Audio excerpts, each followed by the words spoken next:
going to start up here in the front. It does have a hookup light for hooking up at nighttime. It does have your up and down button for taking it on and off the vehicle. There is a manual crank handle that goes through the top that will manually crank that jack up or down. For any reason it won't work off the switch, there is a manual way to crank it. Has the two 20-pound propane cylinders on it. They're full except for what we use to service it. This one over here is the one we worked off of when we serviced it. The arrow on the regulator is pointed towards that one over there. We'll open it up. It's going to be clear inside the eye. As soon as that bottle would happen to come up empty, it's going to turn red inside the eye, indicating that the bottle it's pointed to is empty. If you already have the other cylinder open, it'll automatically pick up from it so that you don't lose your service in the middle of the night. It's still going to show you red inside the eye that the bottle it's pointed to is empty. It does have a bottle rack cover. Bungee goes underneath it to hold it onto the metal rack. It also has the quick disconnect up at the top, so you don't have to take the cover off every time you want to get in and out of the cylinders to open them or shut them. As we come around this corner over here, there is a compartment for a sewer hose. But you can slide a sewer hose in there, so you don't have to keep it in your compartment. Little latch on the side that holds the door up. There is a 3/4 inch handle for manually cranking the jacks up or down. We're going to go into the battery box. It has one new 12-volt battery on it. We're going to go back to the outside of the hot water heater. Hot water heater is gas and electric. It also has a drain plug, 13/16 socket will take it in and out. You always want to make sure that you got water coming out of the top before you turn on electric or gas. But that drain plug is where you'll drain it between trips and for winterizing purposes. We're going to come to our first dump station. The black handle is for the toilet water. The gray handle will be the kitchen sink, bathroom sink, and the drain for the kitchen sink. Then it has a outside refrigerator. Refrigerator works 3 ways: 12-volt, 110, and propane.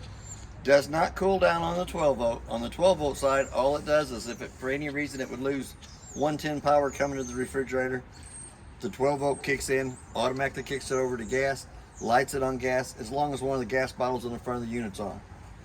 Outside of the furnace is next.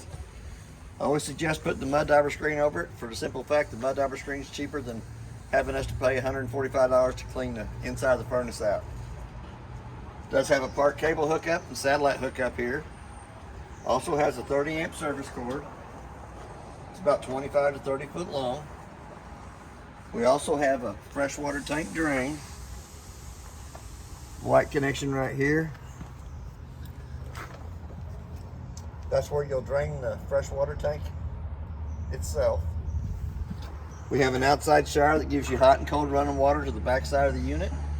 It also has a black tank flush, so while you're dumping your holding tanks, you can hook a water hose and a regulator to that, turn water pressure onto it. It's got a little aerator on the inside that spins around, cleans more of the debris out of the inside of the black tank only. Your freshwater tank will fill right down below that, drains down underneath the trailer, and then you have a city water connect that you can hook to with the water hose and regulator and never have to fill the freshwater tank on it. Work right off of that. Lug nuts on the trailer has been torqued at 100 foot-pounds. Tires are at pressure, which I think is 80 pounds on the side of these. It also has 4 new tires on it. We're going to come back to the ladder. 2 little pins, pulls loose, ladder folds out, put the pins back in it for accessing you up on top of the roof. To me, the roof is the life expectancy of the trailer. Anything happens to the roof up on top, it will start showing on the 4 corners, inside and out. So every 90 days, it don't hurt to go up and look at the roof. You don't have to seal it every 90 days, just keep an eye on it, because the quicker you can fix a problem with the roof, the better off you are. We're going to come right around here to the back of the unit. We're going to lift these up, slide those over.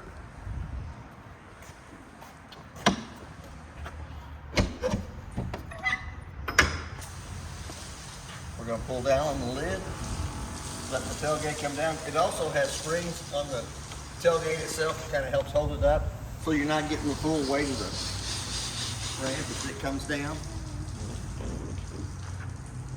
We'll have your seats in the up position, then you can take your toy on the inside up the ramp. It does have straps on the floor for holding it in place. We're going to slide right around past that. It does have a bin on either side that you can open up so that while you have your toy to the inside, if it has gas in it, it will ventilate the gas to the outside of the trailer. It does have the speakers on the outside. I'll show you more about that on the stereo. Also has a 110 outlet that you can plug into out here and get you some kind of radio, TV, or something like that. I'm gonna go ahead and shut that tailgate since it's starting to rain.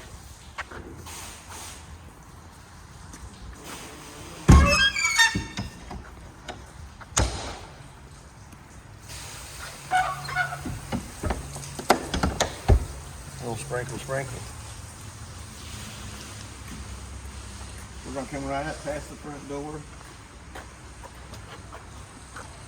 Does have 2 low water drain points just underneath the door holder on here, on this side.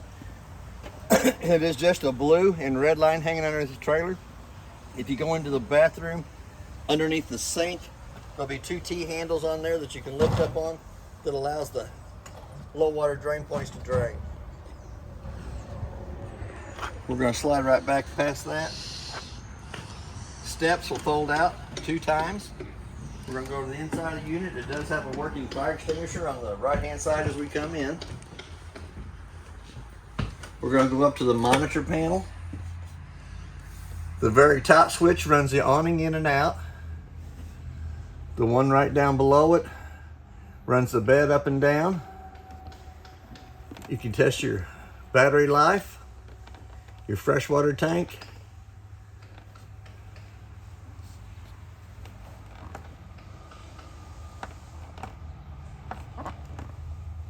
shows that there's 2/3 of a tank of fresh water in still in the unit. Shows the black tank is still full. Shows the gray tank shows 2/3 in it. We're going to drop right down below it. The first red button on the right hand side or left hand side turns your water pump on between the faucets and the freshwater tank. The second one is the gas side of the hot water heater. Turn it on, it illuminates red, and then the run to the right of it is for the electric side of the hot water heater. And it does still have water in it. We got lights on the back of the unit for the ramp. Red for the cargos, which will be your off-door side lights. The first one here should turn the LED lights underneath the awning on. The second one should turn the center row lights in the living room on. And that should do your outside porch light. We're going to slide right past that. We're going to come over. It does have the controls that turns your lights on underneath the 2 seats. We're going to take them seats, we're going to fold them out and lock that back in place. We're going to lock that back in place. We're going to go back to the controls for lifting that up. Push the button to let the 2 back benches go all the way to the top. Once they hit the top of it, they lift up on the bed just a little bit. There is 4 pins on either side that you have to take off.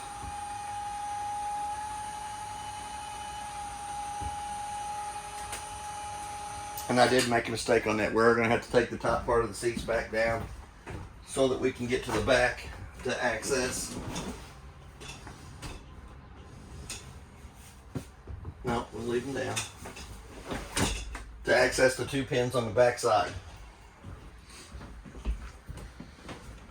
So we're going to take it all the way up.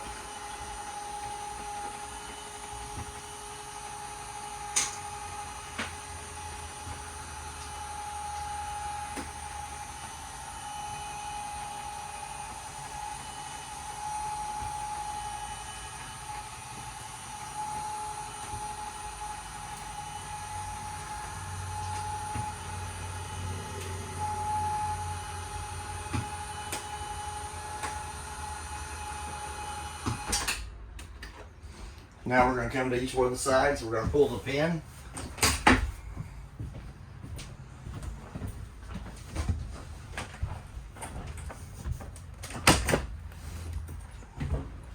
Should have 4 pins holding the bed up.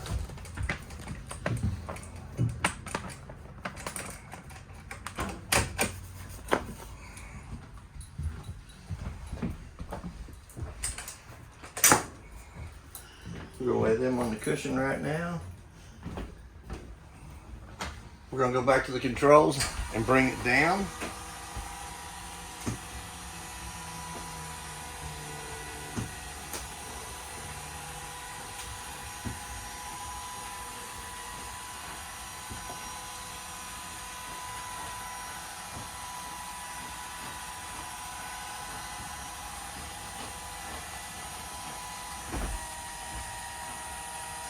The top bed will stop about halfway.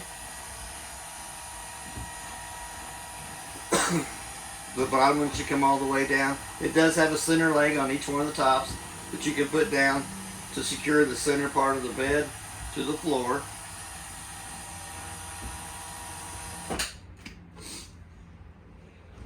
Or if you wanted to use them as benches down here at the bottom, you can still fold this up.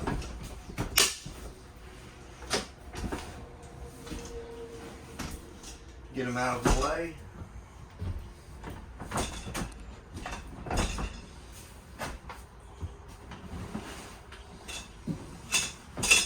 You can use them for seats. You'll still have to fold them back down when you get ready to raise it back up to put the bed in the up position so that you can bring your toy in and out. It has a 110 outlet on either side of the bed in the front. One right by the kitchen sink that is protected by the GFCI outlet. There's your little vent for the top on this side over here. The little vent for the other one is on the off door or the door side, rear, lower part. Does have a little decorative lighting around the kitchen sink. The 2 keys should have been in the top drawer here, which I got them in my pocket. The light above the sink has to be turned on by hand, has a little push button in the center of it. There's hot water on the left side, cold water on the right side. Does have a sink cover for both sides of it. Didn't think there was anything in it. Does have a working LP detector.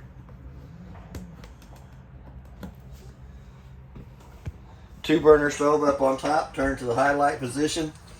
Doesn't have a striker on it, but will light with the keys. I think I turned the gas bottle on. I think you did. Yeah, because here comes the air. Let that run for just about a minute. When my lighter don't get hot.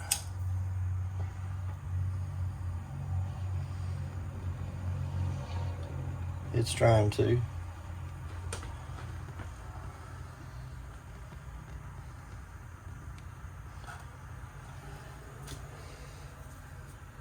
Let it push the air out. Ooh, the lighter got hot.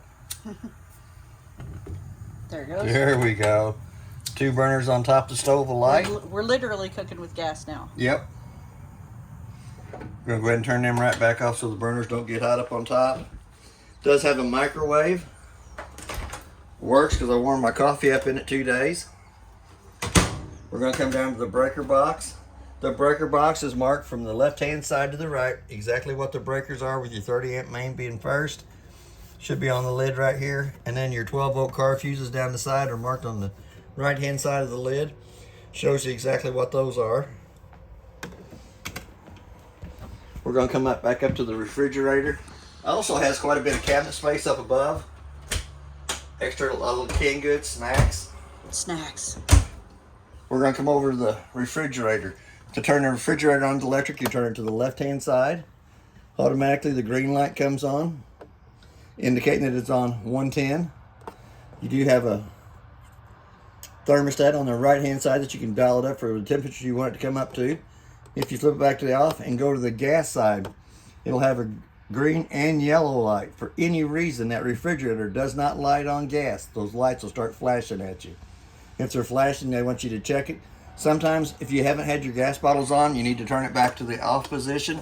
Start all over again, turn it back to the gas to where the 2 lights come on.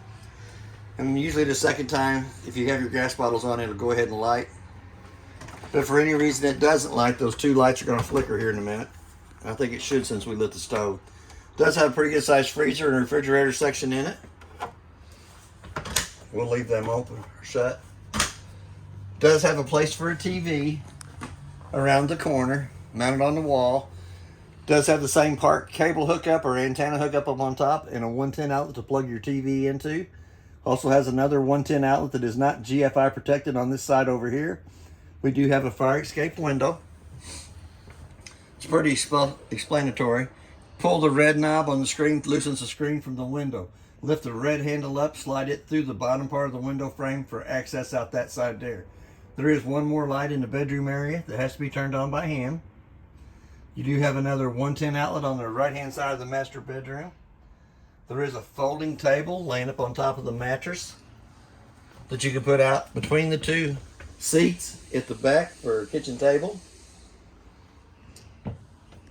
We do have a round vent on the side of the bed here that brings heat into the living room kitchen area.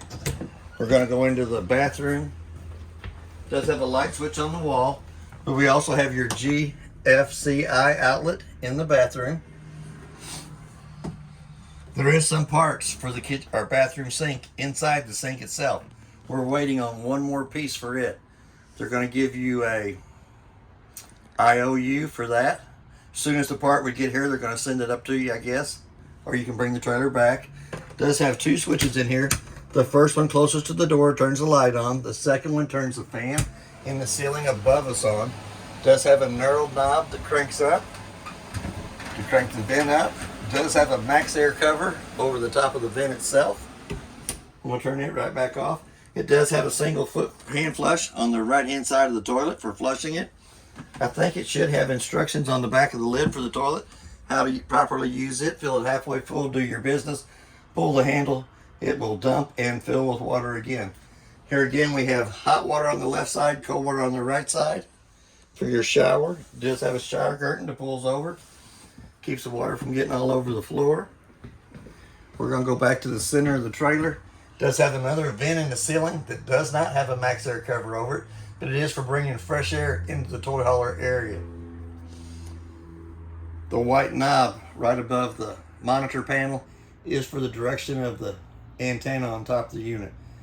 If you don't get the pictures, channels that you want on the TV, you can rotate that a quarter of a turn, do your auto scan on your TV again to see if it'll pick up more channels. Sometimes it picks up more, sometimes it picks up less.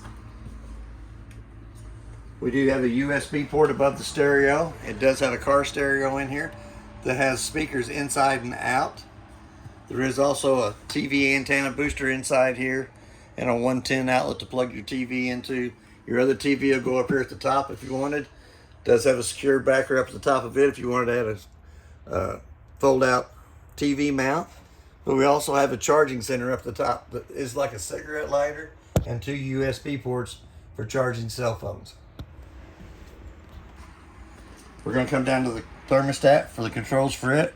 Turn it all the way to the left-hand side for the AC. You'll dial your temperature down. You always want to have your fan in the auto position on high. Air conditioner kicks on. We're going to flip it back over to the fan and off. If you push it all the way to the right-hand side, dial your temperature up. The furnace will kick on. The furnace is underneath the refrigerator. Still there, you want to keep it in the auto position and on high when you're running the furnace or the air conditioner, either way. That is basically everything on your unit. If you have any questions, I'll try to answer them the best that I can. Thank you for your time.